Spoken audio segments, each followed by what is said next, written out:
and Hamilton. But I was standing in the back because I wanted to see the totality of this room. And so I've known Anne's work for a long time, and actually first came across it in graduate school. And there's a few artists I can remember pointing to as work that I felt was both beautiful and fierce. And I think about my own work now, and I aspire to be both those things, that the work is both beautiful and has a feeling of fire. So I'm going to just tell 2.5 stories. And I'll start with being a child. And I was thinking about what to talk about this evening, and that this theme of making is something that, as Anne also started with something from her childhood. I think we can all point to a moment when we were this big, when we remember engaging our hands and our minds and our hearts in a really tangible way. So I was lucky enough to have 2 incredible grandmothers. This is my mother's Chinese and my father is French. So this is my Chinese grandmother and my French grandmother. And both of them were these incredible, creative, fierce immigrant women. And I just remember interacting with them as a young child and thinking that's what a woman should be. And that here were these 2 women that were immigrants to this country, and yet they were both so grounded in the act of making in different ways. My French grandmother was a really talented cross-stitcher, which I didn't even consider to be an amazing art form until I saw the things that she produced. And my grandmother on the right is holding a saw, which she played as a musical instrument. Has anyone heard a saw played? It's the weirdest thing. It's beautiful well, it's kind of beautiful. But she would bust it out at dinner parties, and it was very, so I grew up around these 2 women. And because of them, they were the first women and people who really gave me permission to be curious and to make things. And I soon blossomed into a young teenage girl who was a nerd about everything. I started the calculus club. I would read 50 books a year. I was really into science and art. I was just interested in everything. And then you get to your junior year in high school, and people start asking you, what are you going to study in college? And I was I don't know. I want to study everything. How could I possibly choose one thing?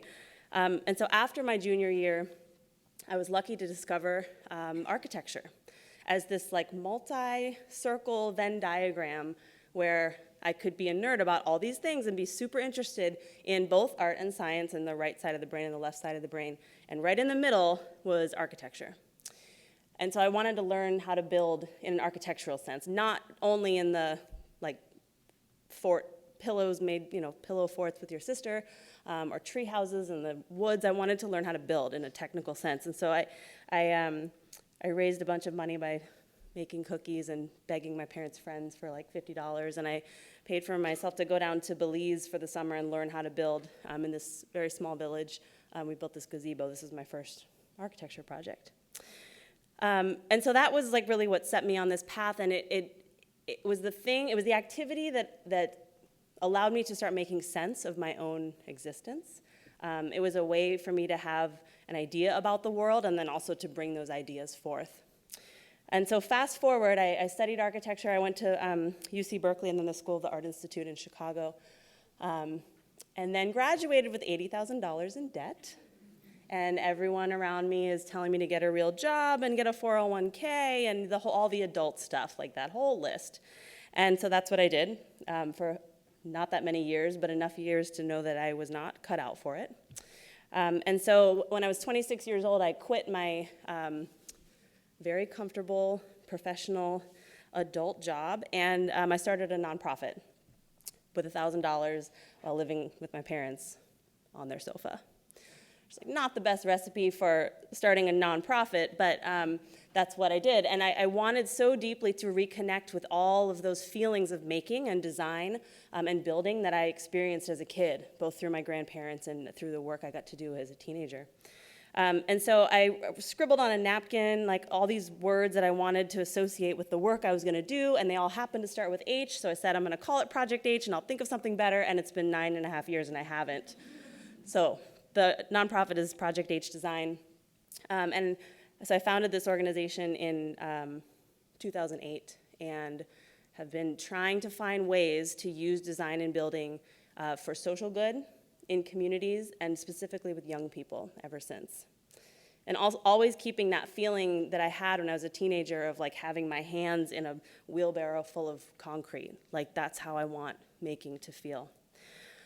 So shortly after starting the organization, I got this very random cold call email from a superintendent of a school district in rural North Carolina, really rural North Carolina. Has anyone been to Bertie County? Has anyone heard of Bertie County? Okay, that's like 3, great, okay. So Bertie County is it's about halfway between Raleigh and the Outer Banks in the northeastern part of the state. This is the superintendent, Dr. Chip Zollinger, who sent me this email. And he said, hi, Emily, I've just been hired to save this school district that is the worst in the state. The state wants to take it over, and I've been hired to fix it. And so I'm gonna try everything that no one's ever tried, which is why I'm emailing you. I was like, okay, that's the kind of partner I want to work with. I have no idea what this work is going to look like, but it reminded me of that same feeling as a kid, like there was a way to do something creative in an area that truly mattered. No idea what that meant, and so I went down to Bertie County and met Dr. Zollinger with my former partner, Matt Miller. And he and we had a lot of conversations with Dr. Zollinger about what this might look like. And we said, well, we can build new playgrounds. We can build new computer labs that are really cool and kids want to be in. We can redo the weight room in for the football team. We can do a graphic campaign. And we actually did all of those things in the first year we were working with him. And then over the time in which we did those projects, we started talking to students. And we realized that this was not about, that this was not about any particular kind of space that we could build. We couldn't just like build a computer lab and expect kids to want to be there, that we actually had to change the experience that kids had in their school day, and that there was a way to do that through design and building, and we were interested in doing that. So I pitched to Dr. Zollinger. I said, how would you feel about us moving down here and becoming high school teachers and teaching this design build studio over the course of a year, and we'll build a piece of public architecture every year, and it'll be great. And I'm like fully expecting for him to say, yeah, we can't do that, and here are the 10 reasons why. And within like half a second, he's like, yes, great, see you in August. And that's how I became a high school teacher. So I'm skipping over many chapters of this, but I did. I moved to Bertie County. I lived there for 3 years, and I taught high school. And I taught design and building and architecture.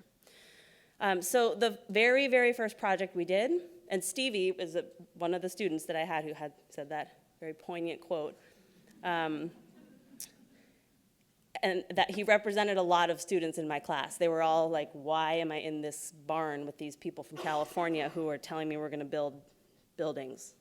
Like, what happened to math class? But very quickly, that sentiment changed. I started to ask them to make things, like just anything. These were models for a chicken coop that we built, the first thing we ever made with them. And I started to see the way in which their mentality was changing about what learning could look like, that you could learn through your hands, not just through a computer screen or a sage on the stage teacher who's like lecturing you all day long. And so I asked them, what do you think your community wants and needs? And many of them said that it's a very unhealthy place to live. It's a food desert. It has this amazing agricultural economy, and yet there's no small-scale food economy. And so we talked to the mayor, we talked to farmers, we talked to county commissioners, and long story short, everyone wanted a farmer's market. The closest farmer's market was 85 miles away, and there's one grocery store in town. They have a total monopoly. They sell apples for like $5. It's ridiculous. So we did that, and we started designing. I ran this like an architecture studio. We made like 5,000 models. We ripped them up. We put them back together. We went on field trips. We did sketches. We used AutoCAD. We showed our drawings to folks from the town. And this is a county commissioner. His name's Jacques on the right, and one of my students, Karan, on the left.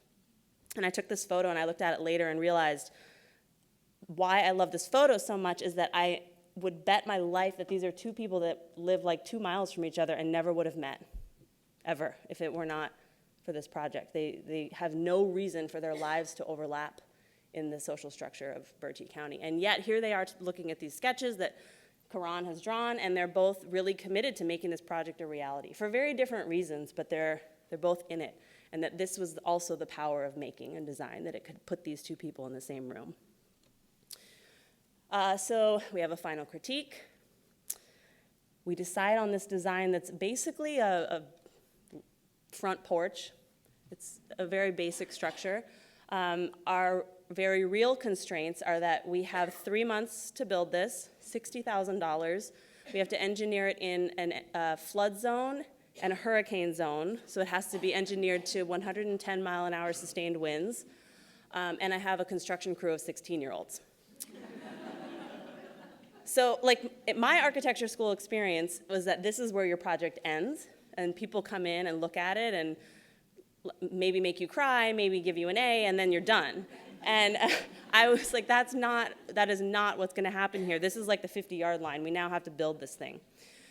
So school gets out, this is like June 15th. It's like school gets out and everyone else is on their jet skis, and we're digging holes. So we dug holes for the foundation footers for like what felt like forever. It was 110 degrees, 4,000% humidity, North Carolina swamp. You get the picture. But it was incredible. I had students out there every single day, and they wanted to be there, and they were like, this was a model on my desk, and it's going to be a real thing. So these were the structural, the trusses for the farmer's market, which, fun fact about North Carolina labor law, you cannot be a miner on a construction site and operate a power tool. So we had to build these trusses in our shop on the school site.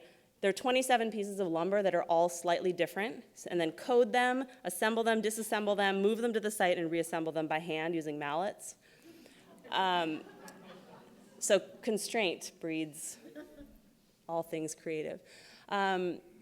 We raised this thing into the air. This machine was left for us by a friend with keys on the tracks that said, have fun. So I had to learn how to drive that thing.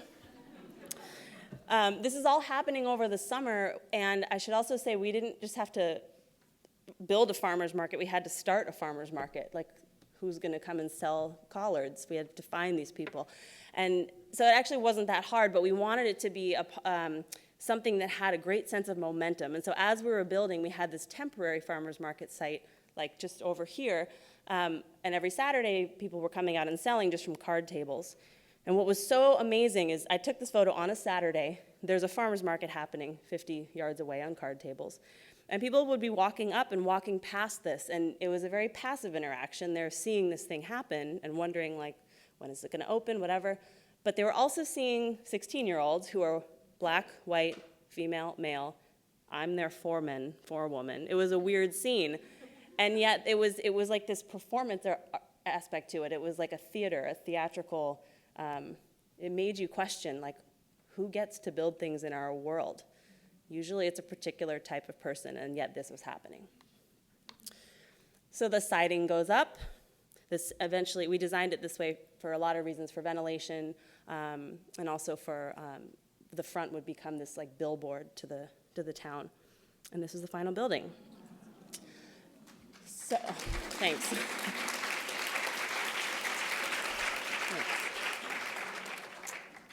So I shortened this story a lot. If you want to see like the insider's edition, there was a documentary made about this particular project and those students called If You Build It. It's on Netflix. You'll see me like throw my back out and crying a lot.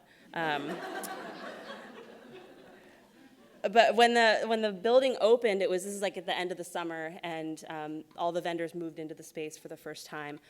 And my students were there. The mayor gave them the key to the city, which was an actual key and also a bottle opener. It's like very handy. Like he made sure to tell us that. But this was such an incredible moment because I remember looking at my students like 10 months ago, you were walking into just another class, and yet you're standing inside something that you built and designed. And so Karan, my student in the striped shirt there, he took the microphone from the mayor, and like took it from him and started talking and said, I'm 17 years old, I've been wanting to drop out of school, and I'm glad I stayed in this class because now I want to come back here with my kids someday and tell them that I built this. And I remember thinking that is why making matters, making, building, making space. Because that kid now feels like he has agency in the world and that he can see a different path in his future. So the other amazing thing about making and building is that it breeds more making and building. So the following year, we built these small pop-up stands around the rest of the county because it's such a large county. And then after being there for 3 years, we moved. This is a whole other presentation. I'm happy to tell you over cocktails, but we left North Carolina for many political and financial reasons, and we brought the program to a charter school in Berkeley, California, which is the exact opposite of Bertie County in many ways. But the program continues. It has the exact same heart and soul. This is a shipping container outdoor classroom. We built 2 micro homes for the homeless. This is the woman who's now living in one of them. We did a little experiment with middle school students, trying this with middle schoolers, and it was moderately successful.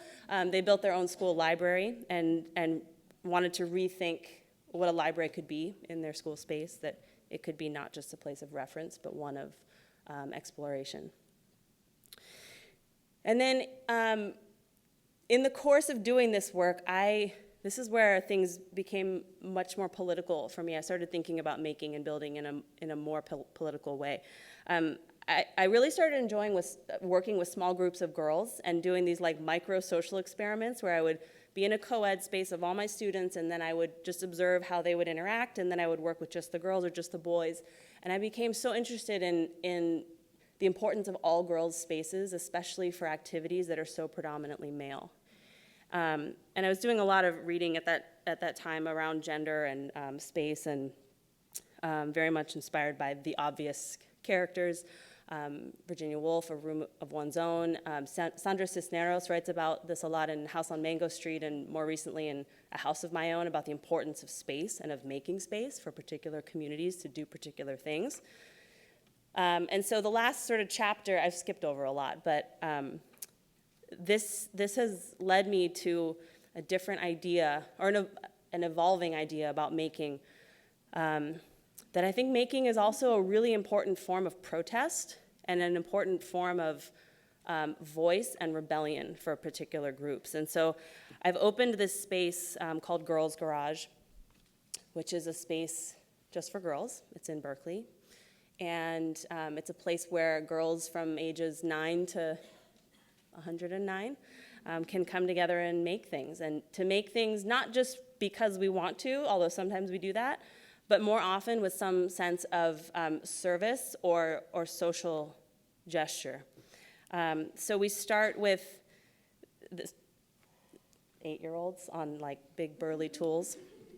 I think about making as something that is incremental also, and so I can have brand new girls running these tools whose like little faces become so determined, and you can like visually watch the way making is transforming what's going on in their brain. I also think this is a space, because it's only for girls, it's important for us to do things that feel scary and that feel like just outside of our comfort zone. So we do MIG welding. Every single girl that comes to me, I put them on a MIG welder within like 2 hours of them walking through the door. And these sort of like superhuman acts of making, I think, yeah, they're such characters. They change the way in which you believe in the power of your body. Like, I just fused metal. That's crazy. And I'm this tall, and I just did that. This is a weld, this is a 10-year-old's weld, and that's a really good weld. For those of you who don't know how to read a weld, that's a really good weld. But then just lastly, as I said before, there is this deep sense of purpose. Like, I want girls to feel not only, oh, I can weld and that's great, but I'm doing that for a reason. And maybe that's a reason in my life, and maybe that's a reason in my community. In this case, we have a partnership with the local women's shelter that houses homeless and abused women. And so every year we build 5 to 12 pieces of furniture for them. This is a concrete cast table, This is you can't see the whole thing, but this is the window of Playhouse that was built for the backyard, and actually the girl on the left was a girl who was living there and coming to us every day, so she built this for her own space. This is a bookshelf. You may recognize the geometry of this is a recycled project, a toy chest. And then sometimes we have leftover materials and we just do whatever the hell we want. And this was a project where we just had an extra 30 minutes and I said, okay, go build something. And what's so special to me about the space is we do all of these things together. There is no individual, I mean, there is, but the work comes from more than two hands always. So this is the last thing I'll show. That I think this is also how I felt many times as a child. I wanted to feel those things that made me feel invincible, and those things for me happened through making, and I think they happen for many young people through making, to realize your own power. Thank you.